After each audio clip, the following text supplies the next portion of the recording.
ये कहानी 4 दोस्तों की जो 12th की परीक्षा के बाद में एक छोटी सी होटल में पार्टी करते हैं और ये डिसाइड करते हैं कि 40 साल बाद फिर यहीं मिलेंगे और 1 जनवरी को मिलेंगे और जो सबसे आखिरी में आएगा बिल उसी को देना है। जो वेटर था खड़ा खड़ा सारी बातें सुन रहा था, उसने कहा अगर मैं भी रहा यहीं पर 40 साल बाद तो आपकी पार्टी देखूंगा। 40 साल बाद पहला दोस्त पहुंचता है उस होटल में जो कि 5 स्टार होटल बन चुकी थी। वो वेटर मालिक बन चुका था। वो कहता है पहचानने के बाद कि मनीष जी आइए बैठिए, मैंने आपको पहचान लिया, मैं अब यहाँ मालिक बन चुका हूं, मैं वही वेटर हूं। मनीष कहता है क्या बात है।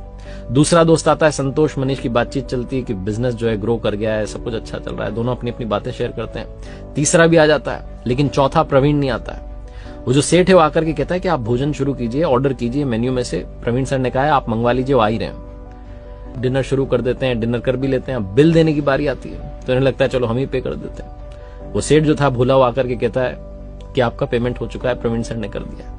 भारी मन से उठ करके जाने लगे कि चौथे दोस्त से मिलना नहीं हुआ। तभी एक सरकारी गाड़ी आती है, एक बंदा उसमें से उतरता है और लड़का आकर के तीनों को प्रणाम करके कहता है नमस्ते अंकल, मेरे पिताजी टीचर बन गए थे, मुझे कलेक्टर बनने के काबिल कर दिया और वो 1 महीने पहले ये दुनिया छोड़कर चले गए। उन्होंने मुझसे कहा था कि जब वो तीनों पार्टी खत्म कर दें उसके बाद जाना और पेमेंट वगैरह कर देना। पिताजी अब इस दुनिया में नहीं है। ये तीनों रियलाइज करते हैं कि 40 साल बाद क्यों मिले, 40 दिन बाद ही मिल लेते हैं। अपनों से मिलते रहिए इससे पहले कि कोई आपका अपना आपको छोड़ के चला जाए, क्योंकि आदमी पानी का बुलबुला है।